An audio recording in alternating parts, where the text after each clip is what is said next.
welcome to South Africa. It feels like home, doesn't it? Absolutely. Yeah. I think this has been the 7th time that I've come to Joburg and the 4th time I perform here. It's an incredible festival and I'm very happy that Mantra invited me. Part of a collaboration because we have been presenting more than 35 South African artists in the Netherlands. Yeah. And I'm happy that here today and tomorrow I can present Lucas, who's not a singer. He's a great alto saxophone player. Yeah. Playing next to me, of course, me, the tenor saxophone player. Yes. Speak to us about the composition that we will hear tonight and tomorrow that you're going to do with Alexander. So tomorrow, I'm gonna have the pleasure to play tonight, and tomorrow we're gonna have the pleasure to play some of my songs here, some of the songs that I wrote in my first album, dedicated to some of my saxophone heroes, or some of my jazz music influences, and also try to make the audience dance a little bit and enjoy a little bit of jazz. Yes. Manto, let me bring you into this conversation. Speak to us about the process of curating this festival. Every year it's different. Every year, music lovers experience something different. Well, it takes a great team and associations with other people like Alexander. We have a cultural exchange program with his festival in the Netherlands called Amersfoort Jazz. So, we share musicians, we talk about music. If he sees something very good that he thinks can be, appropriate or beautiful for the Standard Bank Joy of Jazz, we have those talks, year in, year out. And for us to curate this kind of an event, if we don't have the support from the media and the artists themselves, we are really fortunate that artists are now taking this as their home.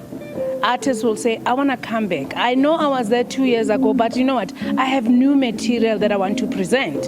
So this is a space. We are now sitting and giving the artists and everybody who's in the arts a platform to present their work. And just last year, you had introduced the lineup was only local artists. Did that pay off, given the fact that South African artists had suffered a lot because of the pandemic and the lockdown? Yes, it really answered to our plan of recovery because we only had artists that we know they have missed 2 years of the festival. So we really made it up to the lost 2 years and had the ultimate African jazz experience. Alex, I can't let you go without talking about, I hear you have an album coming out in November. Tell us a little bit about that. Well, actually, the album Big Sounds, and that's, I'm a tenor saxophone player and I love the history of jazz. And that's, I think Mantra's right. For musicians, this is also a really important home of jazz where they embrace the history of music.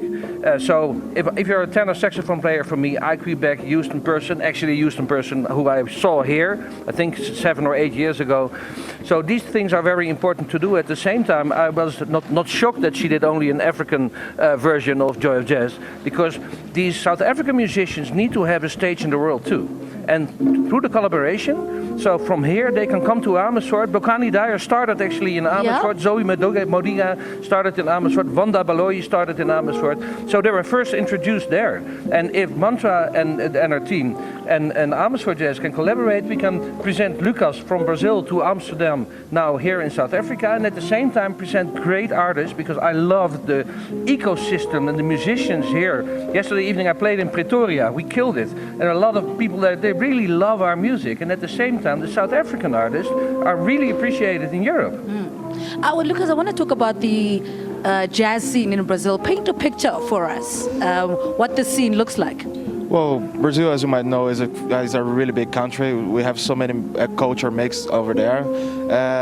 And we also have a lot of the African culture embedded in Brazilian music, such as samba and chorinho. That's one of the previous musics we had in Brazil at the beginning of the century.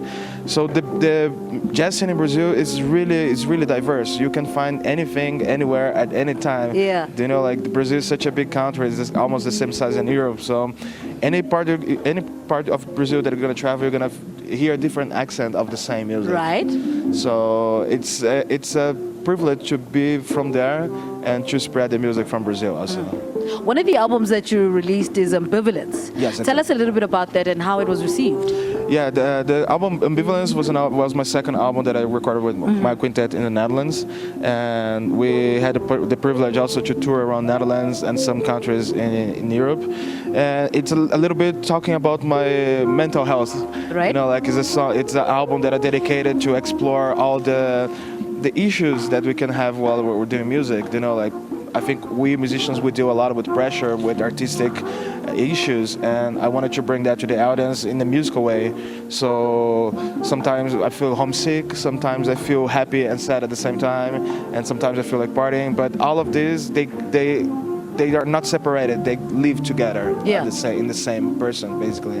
So my goal with this album was to bring the audience inside of my mental health and try to show them a little bit of what's going inside.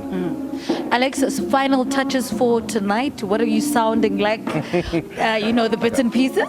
Well, I will tell you, because I love the hard bop music, but I call it Kung Fu jazz. So from the moment we start till the moment we end, it's like, that was actually happening yesterday. We did a secret small concert in Pretoria, and everyone's like, jeez, wow. So that's what's going to happen tonight, and I'm really looking forward to it, because this festival has immense stages, real immense. I don't think I've ever been on a stage that wide and then having a lot of people. And the difference with the North Sea Jazz Festival is here they're seated in the North Sea. Everyone's standing. How many people can we put in there for a concert?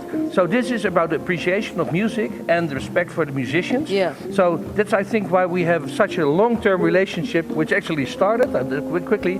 When I came to Manto, I said, Manto, I would very much like to have a Dutch stage at your festival. You know what she said? Yeah. What?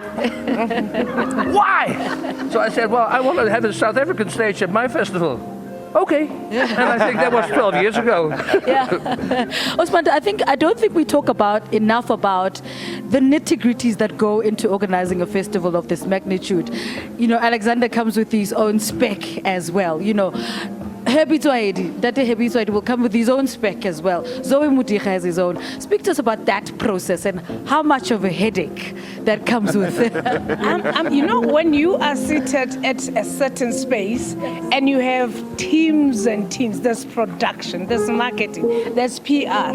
My problems come when Alexander doesn't want to deliver his technical rider, and I get that email that Alexander is not giving us a technical rider, because what they want to see is to see this artist coming and really presenting his music the best way that he can. So if we don't get a technical rider, something as people will say, such a little thing, it's worrying. If we don't get a hospitality rider, we're like, oh, what if he's allergic to and what not allergic to? So all those nitty-gritties, those are the things.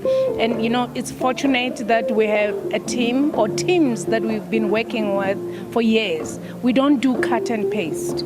Every year it's a new thing. Every year it's innovation. Every year when you come to this festival, you are bound to see something new. And then just a few other artists that are performing tonight. Who's on tonight? Tonight is Alexander Bitz, Annie Smith, Ntate Hebi Tswaedi, Billy Munama. Billy will be paying tribute to Ntate Alan Kwela. Please don't miss that. Our tributes concepts are very special to us, because that's the only best way that we can say to the musicians that have passed on, thank you. Thank you for leaving us with a legacy and heritage that we can still use and enjoy. And it feels strange without Osklo, right? Oh my goodness. I had Titi's rehearsals yesterday. So I just opened on social media and the voice came. And I was like, but this person is singing glorious song, but with so much grace and respect. And tomorrow, don't miss Titi Lozipo. She'll be singing Gloria Bosman. All right, Manto, thank you so much for talking to us. Alexander, thank you so much. Lucas, good luck. Thank you so much. Look forward to hearing from you, of course, tonight and tomorrow. And as Osmanto said, tributes behind us is the Hugh Masekela tribute band as well. Tomorrow night, Titi Luzipo will pay tribute to the late Gloria Bosman. She was with us last Saturday. Whew, she is absolutely breathtaking. That voice is no fluke.